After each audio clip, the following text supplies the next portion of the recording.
All right. My name is Karina. I am a fifth-year general surgery resident and one of the master students. So I thank you guys for inviting me to present my work entitled Normothermic Perfusion Overcomes Historical Disadvantage Associated with DCD Liver Allografts. So as my understanding is that most of you in this room are not experts in the field of transplantation. So I'm going to try and explain kind of the motivation behind this study. Two types of donor. Donation after brain death, which is what most people think of a donor, and then there's donation after circulatory death. And historically, these DCD donors have been largely underutilized for a risk of post-transplant complications. Now, what does that mean? So many, right?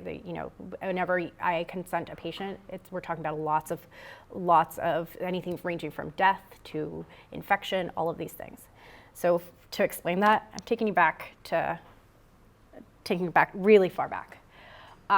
So liver transplant, you have three major things that you're connecting.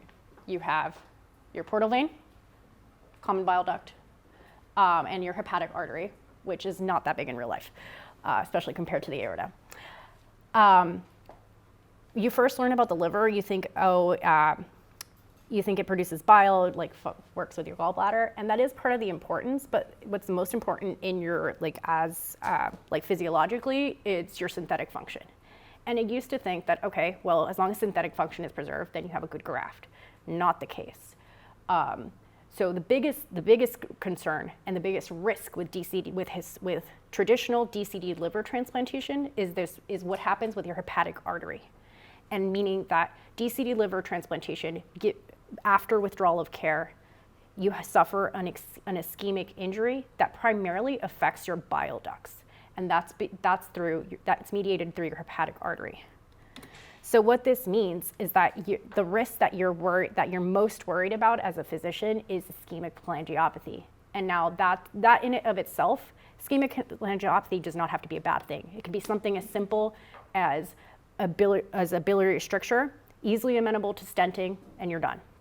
But in the more severe cases, we're talking chronic infections, cholangitis, additional, basically from the cholangitis, you can develop secondary cirrhosis, and that could even lead to need a retransplantation. Additionally, these DCD livers also have a slightly higher risk of just primary non-function, meaning you put it in, you reperfuse it, and it doesn't work. And if you can imagine, that morbidity and mortality is pretty high. So historically, not a risk most people in the United States were willing to take. So that has changed with the advent of machine perfusion. Two things. We got pictures. This, think of it as a liver in a box. Normothermic machine perfusion, NMP for short, allows for a semi-physiologic state for the allograft outside the body. NRP is something similar. So if you've ever, the simplest way to explain it is reestablishment of perfusion via an external circuit, so ECMO, if people are familiar with that modality. And these modalities are highly utilized in Europe. And so the smaller studies that are coming out of Europe were like, hey, you can use these DCD allografts, and it's gonna give you pretty great outcomes. Newer studies in the US, kind of small. We're starting to see what's going on in Europe. We're like, okay, yeah, this is working. And you might ask yourself, why would we think that our outcomes might be different in the US? A few reasons for that. Number one, we have a much higher operative volume in the US. So last year, record-breaking, 10,000 liver transplants. You could put a couple of European countries together and you probably wouldn't get 10,000 liver transplants. And we have a much different population. So one of the most rapidly increasing indications for liver transplantation is non-alcoholic fatty liver disease, NAFLD for short. If you can imagine, it's not as prevalent in Europe. All right, so this goal of our study was, given the advent of machine perfusion, what are the risks of DCD liver transplantation and how do they compare to the gold standard? The gold standard being standard brain dead donor, statics cold storage. And the outcomes of interest, we need biliary complications, primary non-function, mortality, and need for retransplantation. And the hypothesis is, given that we have these external modalities, external to the recipient, we have these modalities that are external to the recipient to kind of take that hit, that is reperfusion hit, then the risks associated with these prolonged warm ischemia times, all of these things that we used to see from these DCD livers should be much less, even similar to the gold standard. So we looked at all of our adult liver and liver kidney recipients from 2017 on here at UCSD.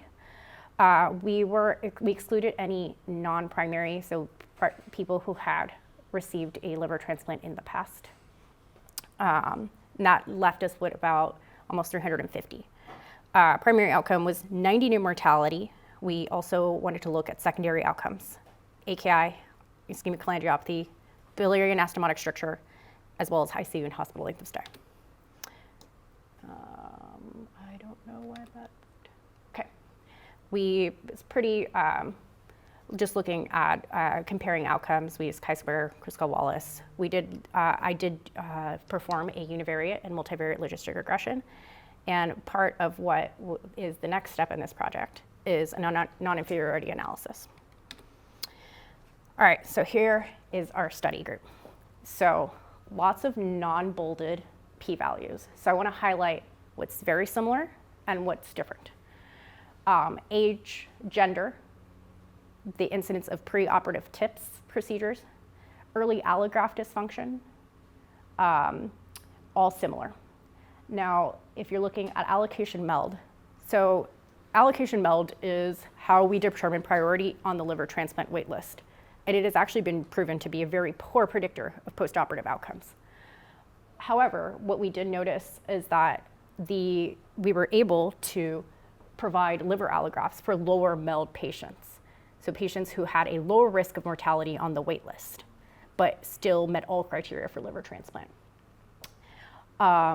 Looking at, they did the gold standard DBD group, did have a higher model for early allograft function score. It's about previously validated score that that essentially is associated, higher scores are associated with worse outcomes, including mortality, biliary complications. And I think the novelty of our study lies in the ability to quantify these biliary complications. So what is not up here right now is the mortality, and that's because I had 2 in the entire study. So it's really hard to compare those across groups when you only have 2 outcomes. So, but your quality of life after a liver transplant is highly dependent on all of these situations. So if you're coming back out to the hospital every 2 weeks for ERCP because you've developed some minor form of ischemic cholangiopathy, it's probably not a great quality of life. However, even across all these DCD groups, we found similar rates of bioleak, biliary anastomotic stricture, need for ERCP, and even the number of ERCPs that we needed. And we even found higher rates in the DBD groups. We had very low rates of need for biliary reconstruction, and AKI is similar. Sorry, I forgot the 90 mortalities back here. The only thing that we noted was a slightly longer ICU length of stay and total hospital length of stay in our gold standard group. We did look at all-cause mortality. Like I said, not too many events. It's hard. I think I would hesitate to say that there is no difference just because we had such a low incidence. However, when we looked at our logistic regression model, even from a univariate to a multivariate analysis, there were no differences in the composite odds of biliary complications. And an unexpected outcome was this. So this looks at the median MELD score for our transplant center over the last 5 years. For reference, 2019 is when we started introducing some of these machine perfusion modalities. And what this shows is how far we have been able to drive our median MELD at transplant, suggesting that we're transplanting people that otherwise, in a very competitive donor service area, would not receive offers. So implications was normothermic perfusion in liver transplantation appears to mitigate the historical disadvantages associated with DCD liver transplants concerning 90-day mortality, early allograft dysfunction, and biliary complications. In our study, DCD outcomes were at least equivalent to DVD. Interestingly, higher MEEF scores and prolonged length of stay in the standard DVD group highlight the potential benefits of machine perfusion across these donor types and perfusion modalities. And most significantly, we've been able to decrease our median MELD at transplant, suggesting a transformative impact on how we're going to do liver transplants in the future. And I'm happy to take any questions.